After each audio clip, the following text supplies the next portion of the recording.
हाय, hello, नमस्कार. आणखी एका व्हिडिओमध्ये तुम्हा सगळ्यांचं खूप सारं स्वागत. मी स्नेहा. तर आज आहे मंगळवार. सगळ्यांच्या घरी गणपती बाप्पा येणार आहेत. सगळ्यांना गणेश चतुर्थीच्या खूप साऱ्या शुभेच्छा. गणपती बाप्पा तुम्हा सगळ्यांना खूप चांगलं हेल्दी आयुष्य देवो. तुमच्या सगळ्यांच्याच मनातल्या सगळ्या इच्छा गणपती बाप्पा पूर्ण करो. हे गणपती बाप्पांना मनापासून प्रार्थना. आणि आता आम्ही चाललेलो आहोत मोहटा देवीला. 9-10 महिन्यांपासून जायचं चाललं होतं आणि फायनली त्याला आज मुहूर्त लागला. कारण जेव्हा जायचं ठरायचं तर तेव्हा त्या देवीसाठी काहीतरी मंगळवार आणि शुक्रवार ह्या दोन जे आठवड्याचे वार असतात तर त्या दिवशीच जातात. आणि मला तेव्हा सुट्टी असायची. मला सुट्टी असेल तर सूरजला काहीतरी काम असायचं. म्हणजे ते असं एक योगच जुळून येत नव्हता. पण आता सगळं आज जुळून आले. मला पण सुट्टी आहे, मंगळवार पण आहे आणि सूरजला पण काही काम नव्हतं. सो आता आम्ही चाललेलो आहोत. आणि मोठ्या देवीला जाण्याचं कारण असं आहे की माझ्या चुलत आजीने म्हणजे आत्यांच्या आईने त्या मोठ्या देवीला एक नवस केला होता. माझी डिलिव्हरी झाल्यानंतरनं साधारण 1.5-2 महिन्यानंतरनं मला गॅलेक्टोरियाचा प्रॉब्लेम झाला होता. म्हणजे दुधाची गाठ झाली होती. डॉक्टरांनी सांगितलं होतं की ती मेडिसिनवरती जर नाही कवर झाली तर ऑपरेशन करावं लागेल म्हणून.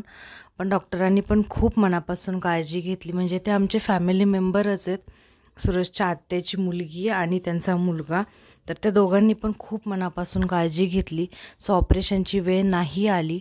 आणि मग त्यावेळेस त्या आजीने नवस केला होता की ती जी गाठ आहे तर ती राहून जाऊ दे. मग तुला असा हा 1.25 भाराचा चांदीचा गोळा दान करल म्हणून. सो हा गोळा आता बनवून घेतला आहे आणि तोच नवस जो आहे तर तो पूर्ण करण्यासाठी आम्ही निघालेलो आहोत. 9-10 महिन्यांपासून चाललं होतं. त्याला आज मुहूर्त लागला आहे. आणि वातावरण पण आज मस्त होतं. पावसाचं वातावरण झालं होतं. पाऊस येईल अशी अपेक्षा होती. कारण पावसाची पण सध्या फार गरज आहे. आणि ऊन वगैरे नव्हतं ते एक बरं होतं. कारण राजसोबत असल्यानंतरनं जरा परेशानी होती उन्हाची.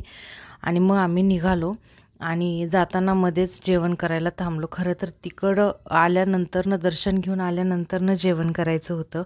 पण आम्ही एका ठिकाणी रस्ता चुकलोत. म्हणजे जिथून टर्न घ्यायचा होता तिथे गणपतीची मिरवणूक सुरू होती आणि खूप गर्दी होती. ट्रॅफिक जाम झालं होतं. त्यामुळं आम्हाला तो टर्न लक्षातच नाही आला. आम्ही 10 किलोमीटर तसेच पुढे गेलो. परत रिटर्न 10 किलोमीटर आलो.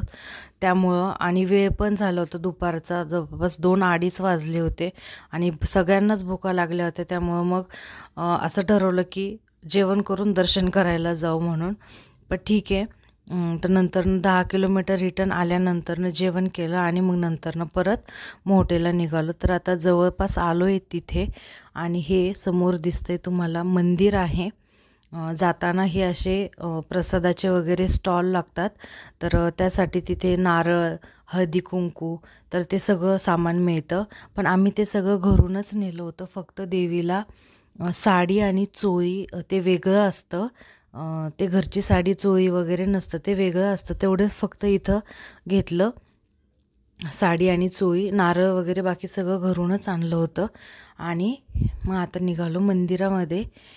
इथं आहे पार्किंग. गाडी पार्क केली आहे. आणि आता चला आपण आतमध्ये जाऊ दर्शनासाठी. आता इथं खूप चेंज झाले. पहिले आलो होतो तेव्हा असं नव्हतं. आता खूप चेंज झाले. तर चला आता आपण आतमध्ये जाऊ दर्शनासाठी.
आणि आता दर्शन वगैरे घेऊन सगळं रिटर्न वापस निघालेलो आहोत.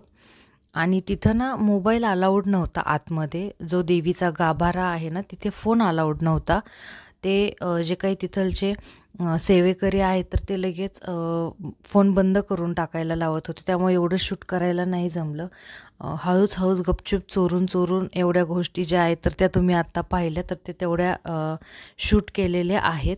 आणि पुढं आल्यानंतर राज पण झोपला आणि आत्या पण झोपल्या, दोघं पण. आणि वातावरण पण पावसाचंच झालं होतं, छान मस्त. थोडा पाऊस येताना लागला होता, पण थोडासाच होता, जास्तीचा काही पाऊस नव्हता. आणि आता राज छान मस्त त्याची झोप होईल जाऊपर्यंत. आणि इथं आम्ही एका ठिकाणी चहा घ्यायला थांबलो होतो, तर तिथं पण भरपूर जोराचा पाऊस येत होता. आणि चहा घेतला आणि मग सरळ आता घरी जाणार होतो. तर हा होता आजचा देवदर्शनाचा व्हिडिओ कसा वाटला ते मला कमेंटमध्ये नक्की सांगा. चॅनलवरती नवीन असाल तर चॅनलला सबस्क्राईब करा. Bye bye.